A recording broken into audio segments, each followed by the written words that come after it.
നമ്മളീ ഒട്ടുമിക്ക കാര്യങ്ങൾക്കും നമ്മൾ പലപ്പോഴും കുറ്റം പറയുകയോ അല്ലെങ്കിൽ കുറവ് പറയുകയോ പല കാര്യങ്ങളിൽ നമ്മൾ കുറ്റപ്പെടുത്തുകയും ആക്ഷേപിക്കുകയും വേണ്ടത്ര പോരാ, തൃപ്തിയല്ല എന്നൊക്കെ പറയുന്നത് പോലീസിനെയാണ്. പക്ഷേ അവരും മനുഷ്യരാണെന്ന് മാത്രമല്ല, നമ്മളൊരു മനുഷ്യനെന്നുള്ള നിലയിൽ എന്തെല്ലാം ഭയാനകരവും അപകടകരവുമായ സ്ഥിതിവിശേഷമുണ്ടോ ആ സ്ഥിതിവിശേഷത്തെ ഡയറക്റ്റ് ഇൻ്റർഫിയർ ചെയ്യുന്നവരാണ് പോലീസ് ഉദ്യോഗസ്ഥർ. അവരും ഹ്യൂമൻ ബീയിങ്സാണ്. പരിമിതികളുണ്ട്, രോഗങ്ങളുണ്ട്, മക്കളുണ്ട്, കുടുംബമുണ്ട്, ക്ഷീണമുണ്ട്, തളർച്ചയുണ്ട്. ഇതെല്ലാം ഉള്ളതിനോടുകൂടി തന്നെയാണ് അവരിത് ചിലപ്പോൾ സഹിക്കേണ്ടി വരുന്നത്. ഒരു പോലീസ് ഉദ്യോഗസ്ഥൻ്റെ ഒരു പ്രസംഗം ചില യാഥാർത്ഥ്യങ്ങൾ അനാവരണം ചെയ്യുന്നുണ്ട്. അതൊന്ന് കേൾക്കാം. ഡ്രഗ്സിന്റെ ഏറ്റവും വലിയ ഭീകരത ഫീൽ ചെയ്യുന്ന പോലീസിനാണ്. ശരിക്കും പറഞ്ഞാലില്ലേ, രാത്രി പോലീസ് സ്റ്റേഷനിൽ ഡ്യൂട്ടി ചെയ്യാൻ നമുക്ക് പേടിയാണ്. നമ്മുടെ കഴിഞ്ഞ ദിവസം നമ്മളെ സ്റ്റേഷനിൽ 2-3 പിള്ളേർ രാത്രി അടികൂടിയിട്ട് പിടിച്ച് കൂട്ടിക്കൊണ്ടുവന്നു. ആ എന്തോ ഒരു ധൈര്യം, ആ കുട്ടപ്പൻ പിള്ളേന്റെ ധൈര്യത്തിലായിട്ട് നമ്മൾ പിടിക്കുവാനൊക്കെ പോകുന്നത്. എന്തായാലും പിടിച്ചവിടെ കൊണ്ടുപോയിട്ട് ഇവർ അവിടെ നിന്ന് അടികൂടിയപ്പോൾ ഒരുത്തനെ ലോക്കപ്പിലിട്ട് ഒരുത്തനെ പുറത്തിട്ട് ഒരു 4-5 മണിക്ക് കൊണ്ടിട്ടില്ല. അപ്പൊ ഒരു രാത്രി 10 മണിയായപ്പോ ഈ ലോക്കപ്പിൽ നിന്ന് ഭയങ്കര ശബ്ദം, ടക ടക ടക ടകട്ടാന്ന് ഇങ്ങനെ അടി കേട്ടപ്പോ നമ്മൾ ഓടി ലോക്കപ്പ് ചെന്ന് നോക്കിയപ്പോ കണ്ട കാഴ്ച എന്നറിയോ? ഇവൻ തല കൊണ്ട് ലോക്കപ്പിന്റെ കൊളുത്തുണ്ടാവല്ലോ, ആ കൊളുത്തിൽ ഇങ്ങനെ അടിക്കുക, ഇവിടെ ഇങ്ങനെ പൊട്ടിച്ചെതർന്ന്. പോലീസ് ഫസ്റ്റ് എയ്ഡ് പോലീസിന് പേടി എന്താ അറിയോ? അവിടെ ആറ്റമ്മ കൊഞ്ഞു വീണ് മരിച്ചിട്ടുണ്ടെങ്കിൽ നാട്ടുകാർ അന്നേരം പറയും പോലീസ് തച്ചു കൊന്നിയാന്ന്. 10-25 CCTV ഉണ്ടെങ്കിലും നിങ്ങൾ ആരും വിശ്വസിക്കില്ല. അവസാനം പോലീസ് ഓടി ഈ പഞ്ഞിക്കെട്ട് കൊണ്ട് ഓടി വരുമ്പോ അവൻ എന്താ ചെയ്തതെന്ന് അറിയാം? കയ്യില് അവൻ അപ്പിയിട്ടിട്ട് നമ്മളെ മേത്തേക്ക് എറിഞ്ഞു തന്നു. ഒന്ന് ആലോചിച്ച് നോക്ക് നിങ്ങള്. അത് നിങ്ങളെ മകനായിക്കൂടെ? എന്റെ മകനായിക്കൂടെ? കഴിഞ്ഞ ദിവസം 10ാം ക്ലാസ്സിലെ കുട്ടി 9ാം ക്ലാസ്സിലെ ചെക്കൻ ഇൻസ്റ്റാഗ്രാമിൽ ബട്ടൺ ഇടാണ്ട് നിന്ന് എന്ന് പറഞ്ഞിട്ട് 10ാം ക്ലാസ്സിലെ കുട്ടി അടിച്ച് 8 വാരിയല് പോട്ട്. ആകെ 4 എത്ര വാരിയലാ ഉള്ളത്? 8 പീസായി പോലും വാരിയല്. ഹോസ്പിറ്റലുണ്ടല്ലോ. 10ാം ക്ലാസ്സിലെ കുട്ടി, വടകര താലൂക്കിലെ 10ാം ക്ലാസ്സിലെ കുട്ടി, 11ാം ക്ലാസ്സിലെ കുട്ടി ബൈക്കിൽ ഇങ്ങനെ നിന്ന് ഇൻസ്റ്റാഗ്രാമിൽ ഫോട്ടോ ഇട്ട് പറഞ്ഞിട്ട് മദ്യക്കുപ്പി പൊട്ടിച്ചിട്ട് അവന്റെ വയറ്റിലേക്ക് കയറ്റിയില്ലേ? താമരശ്ശേരിയിൽ 10ാം ക്ലാസ്സുകാരന്റെ ബാഗിൽ നിന്നല്ലേ 1.5 കിലോ നാടൻ കിട്ടിയത് ഒരാഴ്ച മുമ്പേ. നിങ്ങളിതിനെ നാടൻ കണ്ടിനാ? നിങ്ങളിങ്ങനെ വന്നു ഉത്തിരിഞ്ഞോളി. 10ാം ക്ലാസ്സിലെ ചെക്കൻ ബാഗിൽ നാടനൊക്കെ ആയിട്ടാ വന്നിരിക്കുന്നത്. ആ ചെക്കൻ്റെ അച്ഛനോട് പറഞ്ഞാൽ വിശ്വസിക്കാൻ പറ്റുമോ? പറയും ഇല്ല, എൻ്റെ മോൻ അങ്ങനെയല്ല. ഇനി ഞാനൊരു സ്വകാര്യം കൂടി പറയാം. അപ്പൊ എനിക്ക് 5 സ്വഭാവം ഉണ്ട്, നിങ്ങൾ അംഗീകരിച്ചല്ലോ. തർക്കമുണ്ടോ സാറേ അതില്? എന്നാൽ ഒരു സ്വകാര്യം കൂടി പറയട്ടെ. സാറേ, നിങ്ങൾക്ക് വാട്സപ്പ് ഉണ്ടാ, ഇൻസ്റ്റഗ്രാം ഉണ്ടാ? എങ്കിൽ നിങ്ങളെ മുഖത്ത് നോക്കി ഞാനൊരു സത്യം പറഞ്ഞോട്ടെ. വാട്സപ്പിലും ഫേസ്ബുക്കിലും നിങ്ങൾക്ക് വേറെ സ്വഭാവമാണ്. ഇതല്ല സ്വഭാവം. എനക്കും അങ്ങനെ തന്നെയാ കേട്ടോ. ടീച്ചർമാരെ ഈ പറയുന്നത് നിങ്ങൾ നോക്കണ്ട. രാത്രി വാട്സപ്പിൽ ഹായ് ഇട്ടോ എനിക്ക് 12 മണിക്ക് ശേഷം ഞാൻ ഹോയ് കൊണ്ട് ആറാട്ടായിരിക്കും. അതിൽ എനിക്ക് വേറൊരു മുഖമുണ്ട്. ശരിയാണോ തെറ്റാണോ? അപ്പൊ നമ്മളെ മക്കളോട് നിങ്ങൾ പറഞ്ഞു കൊടുത്തോ? വാട്സപ്പിൽ കാണുന്നത് വിശ്വസിക്കാൻ പറ്റൂല നിങ്ങൾ പറഞ്ഞു കൊടുത്തോ? ചൊട്ടയിലെ ശീലം. അത് ശരി, എന്താ വിളിച്ചു പറയുന്നതാ?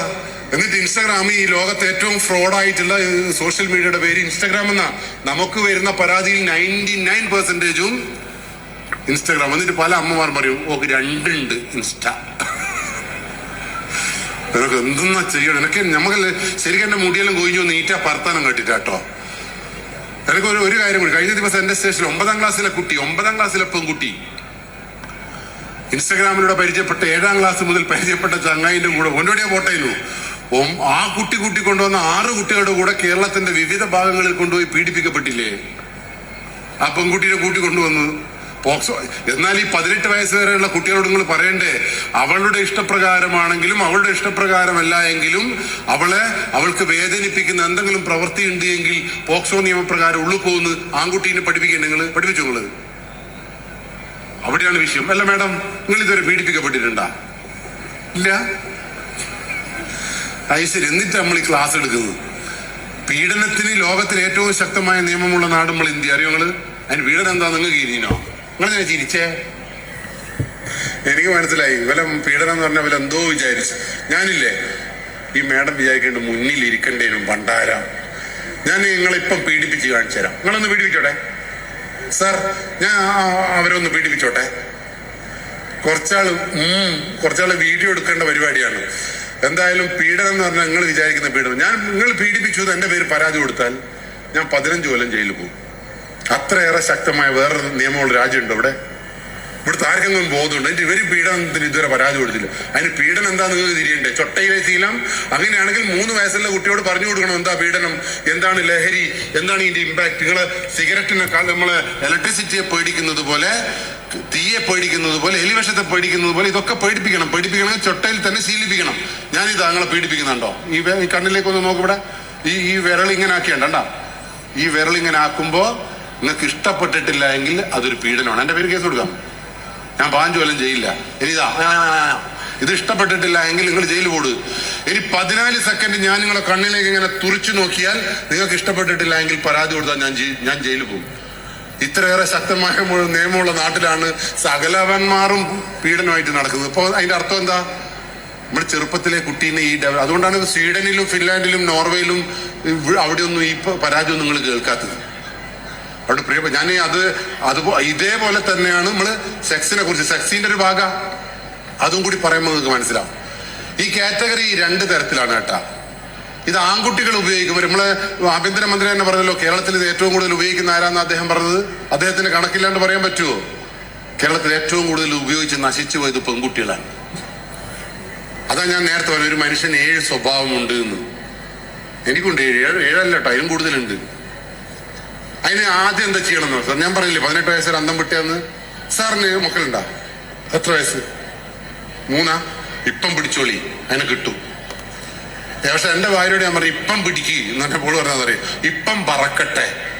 ഞാൻ ചോദിച്ചു എപ്പാ പിടിക്കുക? 10ാം ക്ലാസ് കഴിഞ്ഞിട്ട് ഒരു ഒറ്റപ്പെടുത്താ പോലും. എന്റെ കാഴ്ചപ്പാടിൽ 10ാം ക്ലാസ് കഴിഞ്ഞാൽ എന്റെ ഭാര്യന്റെ കഴുത്ത് എന്റെ മോളെ കൈയിന്റെ ഉള്ളിൽ ഉണ്ടാവും എന്നുള്ളതാ. അത്രയേ ഉള്ളൂ.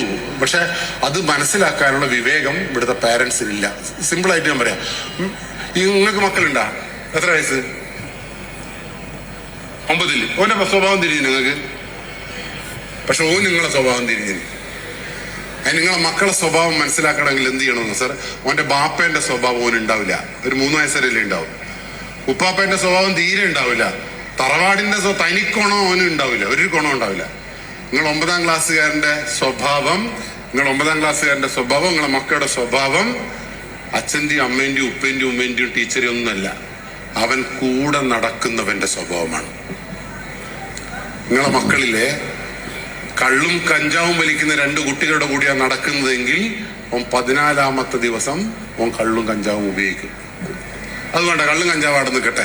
ബബിൾഗം കണ്ടിട്ടുണ്ടോ? ബബിൾഗം. നിങ്ങളെ മക്കൾ ബബിൾഗം തിന്നുന്നുണ്ടോ എന്ന് വെച്ചാൽ ഞങ്ങളെല്ലാം പറയില്ല. പക്ഷെ അവൻ കൂടെ നടക്കുന്ന കൂട്ടുകാർ ബബിൾഗം തിന്നുന്നുണ്ട് എങ്കിൽ 7ാമത്തെ ദിവസവും ബബിൾഗം തിന്നിരിക്കും.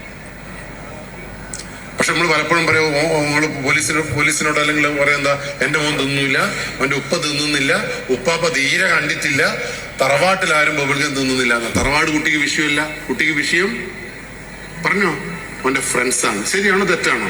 ഈ പ്രണയിക്കുന്ന 2 കൂടെ നടക്കുന്നെങ്കിൽ ഒന്നും നോക്കണ്ട, 6ാമത്തെ മാസം ഓന് ഞങ്ങളെ വിളിക്കും, ഉപ്പ ഞങ്ങളെ ജീവിക്കാൻ അനുവദിക്കണം, പ്രാർത്ഥനയിൽ നിങ്ങൾ ഉൾപ്പെടുത്തിക്കൊള്ളി. അത് കേൾക്കാനുള്ള ചങ്കൂറ്റങ്ങൾക്ക് ഉണ്ടെങ്കിൽ പ്രശ്നമൊന്നുമില്ല. ഇനി പുസ്തകം വായിക്കുന്ന 2 കൂടെ നടക്കുന്നെങ്കിലേ ചെക്കന്റെ കക്ഷത്ത് 7ാമത്തെ ദിവസം ഒരു വലിയ പുസ്തകം ഉണ്ടാവും. അപ്പൊ ചൊട്ടയിലെ ശീലം മാത്രമല്ല, കൂട്ടുകാരെ തെരഞ്ഞെടുക്കുന്നതിൽ പോലും രക്ഷാകർത്താക്കൾ ഇടപെടലുണ്ടായാൽ നമ്മളെ നാട് നന്നാവും. No editing required. Nothing is spoken as useless. Everything is compact, clear and crisp. So ഇത് കേൾക്കേണ്ടതാണ്, പ്രചരിപ്പിക്കേണ്ടതാണ്. അത്ര കൃത്യമായി പറയുന്നുണ്ട്.